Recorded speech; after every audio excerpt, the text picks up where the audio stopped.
হচ্ছে আমাদের কলেজের সবার সহযোগিতায়, আমাদের নিজেদের উদ্যোগে আমরা বলবো না, সবাই সহযোগিতা করেছে বলেই আমরা এসেছি।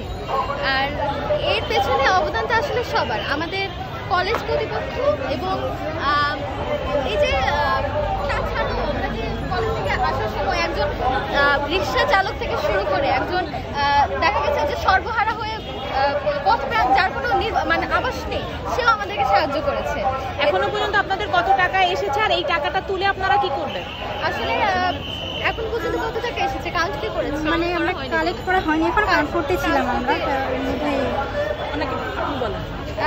এখনো আসলে সেভাবে আমরা এখনো গুনতে পারিনি যে সর্বমোট কত হয়েছে।